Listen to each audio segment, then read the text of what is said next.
Hello बच्चों, 10th class की trigonometry में आपका स्वागत है। आइए हम प्रूव दैट के क्वेश्चन देखते हैं। आपके सामने लिखा है सेक स्क्वायर माइनस 1 और 1 माइनस कॉस स्क्वायर, इन दोनों का जो प्रोडक्ट है वो लाना है कि हमको -1 लेके आना है। तो देखिए क्या तरीका है कि आप सबको साइन कॉस में कर दीजिए। जब कुछ समझ में ना आए सबको साइन कॉस में कर दीजिए।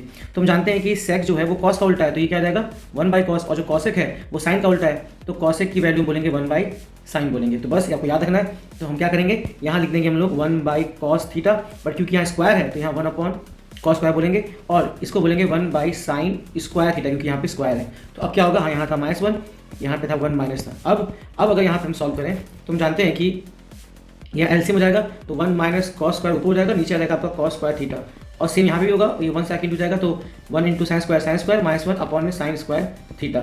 और हम जानते हैं कि sine square theta plus cos square theta की वैल्यू 1 होती है। अगर 1 के पास कॉस स्क्वायर दिखाई दे रहा है तो हम क्या बोलेंगे, साइन स्क्वायर बोलेंगे, और अगर 1 के पास साइन स्क्वायर दिखाई दे रहा है तो उसको हम क्या बोलेंगे, उसको हम कॉस स्क्वायर बोलेंगे। तो बस इसी का इस्तेमाल करना हमको इसमें यहाँ पे। तो देख लीजिए यहाँ पर हम इस्तेमाल करने वाले हैं क्या, यहाँ पे इस्तेमाल करने वाले हैं, इसको हम बोलेंगे साइन स्क्वायर बोल देंगे। और अगर बात करें राइट साइड में क्या लिखा है, तो अब यहाँ पे ही आपको थोड़ा ध्यान देना है कि हम जानते हैं 1 माइनस साइन स्क्वायर क्या होता है, कॉस स्क्वायर होता है, बट दिख क्या रहा है, ये उल्टा दिया हुआ है, साइन स्क्वायर आ गया और 1 पीछे है, तो वैल्यू कॉस स्क्वायर ही आएगी, बस क्या आएगा, माइनस आएगा। तो ये मैंने फॉर्मूला बताया था पहले आपको।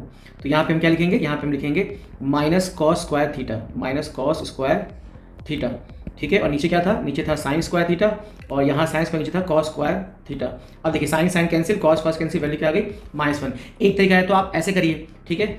एक क्या तरीका है, हम जानते हैं sec square minus ten square की वैल्यू क्या होती है 1, ठीक है। तो अगर मुझे सेक स्क्वायर की वैल्यू निकालनी है तो 1 यहाँ जाएगा और टेन स्क्वायर चल जाएगा उधर, तो यानी कि हम कह सकते हैं कि सेक स्क्वायर माइनस 1 की वैल्यू क्या होती है, टेन स्क्वायर। अगर हम यहाँ देखें तो हम जानते हैं cosec square minus cot square की वैल्यू होती है 1, तो अगर नोटिस करें तो कॉट अगर यहाँ जाएगा तो ये हो जाएगा पॉजिटिव, और 1 यहाँ आएगा तो हो जाएगा नेगेटिव।